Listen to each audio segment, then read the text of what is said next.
Hey man, hope you're doing well. I've got something pretty serious I'd like to talk to you about today, actually, so I hope you're sitting down. I wanted to ask you, what do you see when you look in the mirror? What do you see? Are you looking at yourself? Are you saying, man, I'm just not the man I used to be? I'm not talking about your hopes and dreams or your career aspirations or anything like that. I'm actually talking about your body. When was the last time you looked at your body in the mirror? And what do you see when you look at yourself? It's a hard question. It's a really hard question, but I wanted to talk to you today because I wanted to tell you that when you look in the mirror and you look at what you see and you're not happy with it, I wanted to tell you that Dad Bod is not your fault. I'll repeat that. Dad Bod is not your fault. You look at yourself in the mirror and your face is a little puffier than you remember. Your belly doesn't quite look like it used to. Not quite as toned or ripped as you'd like to be. And you feel like a different person than before your kids were born. You don't even know yourself anymore. So look that guy in the face, the one you're looking in the mirror, look him in the face and tell him, Dad Bod is not your fault. Let me walk through this with you. This isn't a pity party. This is science. So hang with me for a second. First thing you need to know is that when your little bundle of joy was born, you had a huge drop in testosterone and a huge increase in prolactin. Now, there's a lot of things you can say about testosterone. It affects muscle, it affects your sex drive, it affects your level of confidence and aggression. But today's not a study in testosterone. Just think of it as your manly hormone. And right after your baby was born, you had a huge drop in it. You also had a huge increase in prolactin. Now, your better half experienced a huge increase in prolactin as well. After a baby's born, she has a giant surge of prolactin. They call it the caregiver hormone. She has a giant surge in prolactin for a number of reasons, but the biggest thing that it does is it causes her to produce breast milk so that she can feed the baby, right? Now, in your body, you have a huge increase in prolactin as well. Not quite as much as she does. You're not going to start lactating anytime soon. But the caregiver hormone is biologically designed to put your mind on doing the things that a caregiver should be doing, like picking up around the house, being affectionate towards your children, being affectionate towards your significant other, being a little more even-tempered and soft-hearted. All of the things a man needs to develop in order to be a good father to a baby and a toddler and even a young child. Prolactin starts to provide those things to you. You have a huge spike in it directly after your child's born. So like I said before, I'm going to talk about this some more. Dad Bod is not your fault. After your child was born, you had a huge decrease in testosterone and a huge increase in prolactin. That's super important because if you kept the same testosterone you did before your baby was born, you might be tempted to pursue relationships outside of the one you currently have when your wife is in a position that she's helping the baby and maybe not being there for you quite as much. It's important that testosterone decreases so that you're not on the market, so to speak. It's also important that testosterone decreases so that when the baby's crying in the middle of the night and you're at your wit's end, you don't try to eat it. Or, well, we're a little more humane than that. But shaken baby syndrome is a thing, and high testosterone certainly wouldn't help you prevent that in your life. Now, similarly with prolactin, you want an increase in prolactin because, let's face it, gentlemen, we're just not natural caregivers, especially if we have the high testosterone we did prior to the baby, right? So an increase in prolactin is actually really helpful to shore up some of your instinctual inadequacies. So big drop in testosterone, big increase in prolactin. That's not your fault, Dad. It's not your fault that your body starts to lose a little bit of muscle mass. It's not your fault that prolactin actually can promote a little bit of weight gain. The other thing you should know about Dad Bod and it not being your fault is that as a man, your serotonin is directly related to your testosterone. There are several studies that show that as testosterone drops, serotonin also drops. What's important, what the heck is serotonin? Serotonin is what we call your feel-good neurotransmitter. In fact, if somebody's depressed, one of the ways that a psychiatrist would treat depression is by giving them an SSRI, which is a serotonin reuptake inhibitor, meaning that they're trying to increase the amount of serotonin in their brain to keep them from being depressed. So, Remember, giant decrease in testosterone, giant increase in prolactin, pretty rough on your body image. And then all of a sudden, you also don't feel so happy. You also start to feel pretty depressed. Serotonin drops significantly.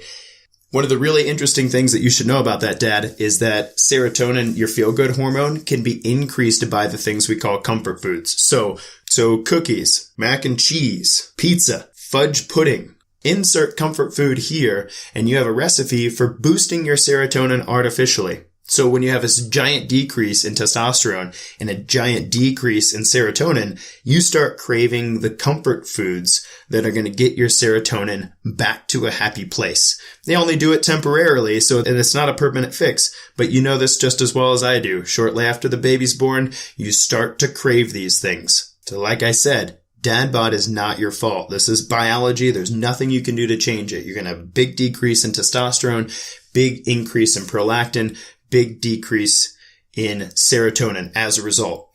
And then you have sleep deprivation. What the heck are you going to do about that, man? I mean, I guess you could rent a house and sleep away from your family, but that's not really being a dad now, is it?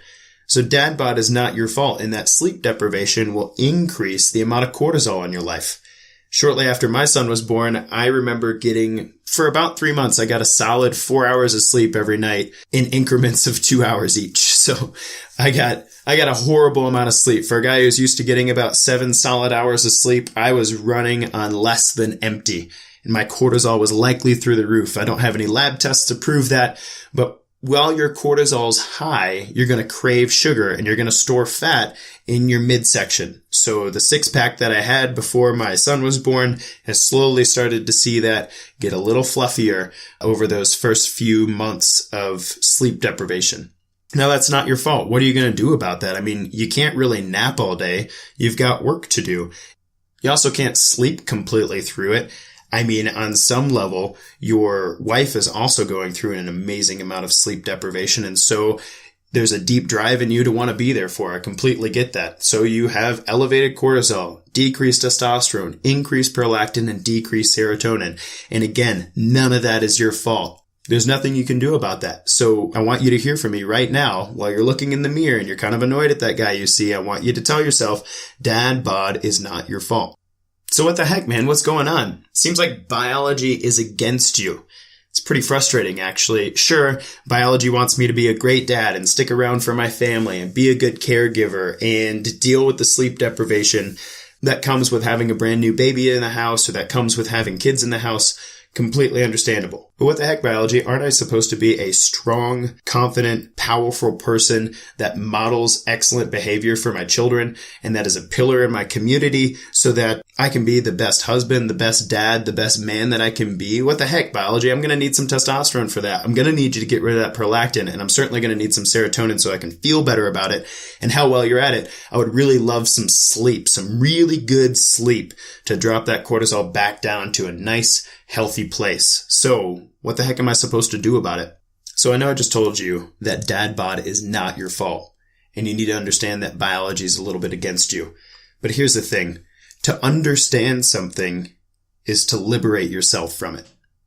To understand something is to liberate yourself from it. There are 2 types of people in this world, Dad. There's subject people and agent people. There are people to whom life happens. So they walk through their life and say, everything's hard. Life happens to me. Oh no, I'm in such a bad place. I don't know what to do. Nothing's going my way. Those are subject people. The other type of people in the world are the agent people. They make life happen. They walk through their life and they say, you know what? This is going on. This is going on. This is going on. I can't control those things. But you know what I can do? I can take ownership of this. I can take ownership of that. And understanding the things that are going on in my life, I can definitely own them and I can kick their ass.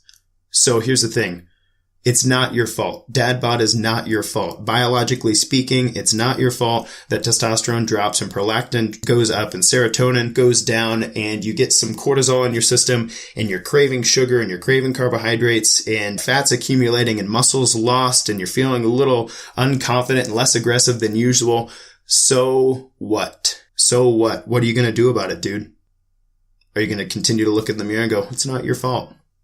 It's not your fault you got Dad Bod, man. Or are you going to say, you know what? It's not my fault. It's not my fault that this stuff happens, But I understand that it happens. I understand why that happens. And I'm going to take measures to increase my testosterone, like hitting the gym every once in a while. 3 days a week could make a huge difference for 30 minutes a day by increasing your testosterone through resistance training. And you can say, man, I'm going to increase my serotonin. How do I do that? Well, I need to take some time away from my family every once in a while. Going on a hike, getting in nature, doing a little bit of meditation, reading a book that makes you feel happy, hanging out with other guy friends. All of those things can increase serotonin without you eating mac and cheese and brownies while you watch Netflix, dude. Well, I feel bad about leaving my family, I hear you saying. Really? Is it because you don't spend enough time or quality time with them because you're feeling cruddy about your low testosterone and low serotonin right now? Or maybe it's because you feel like your wife never gets a break. Dude, that's on you. Give her a break. Let her go get a massage. Let her go for a walk. Let her go hang out with her girlfriends. Watch the kids. And then you can return the favor. That's what an agent does. They say, well, this is what I can control and this is how I'm going to own it. So boost your serotonin and boost your testosterone in a natural way that's going to help you overcome this dad bod thing. Well, and what about sleep deprivation? And what about sleep deprivation? You know, man, my heart goes out to you. I feel it. Some kids sleep better than others, and there's not a whole bunch you can do about how they're going to sleep or whether they wake you up in the middle of the night. I get that. But are you controlling what you can control? How often do you stay up late watching garbage for no reason instead of going to bed at a decent time? How often do you intentionally wake yourself up so that you can get your circadian rhythm on a natural schedule at a relatively normal time in the morning rather than sleeping in on a regular basis or snoozing through things? How often do you set aside a little bit of time at work instead of going to a lunch or something like that? Take a nap in your damn car in the parking lot, bro. Sleep deprivation's brutal, but if your child's older than 6 or 7 months, their sleep cycle is largely what they experienced when they were in the womb after that. So own your house, own the sleep schedules, own yourself, and get over it, man. And when you feel those cravings for carbohydrates in the middle of the afternoon or evening, don't take another energy drink. Don't eat a donut. Understand that cortisol's doing that to you, and you can fill yourself with other things. Do something to de-stress instead. Go for a walk. Sit in a dry sauna somewhere. Take a hot shower. All of those things are much better and will yield much better results than another Twinkie. So look at that guy in the mirror and tell him, hey man, dad bod's not your fault. It's not your fault you're not the guy you were before your kids were born. However, this is what we're gonna do about it. These are the things I can control. This is how we're going to raise our testosterone. This is how we're going to raise our serotonin. This is how we're going to control our cortisol. And for God's sakes, this is how we're going to make the best of the prolactin we have in our system because our kids are only going to be small for so long.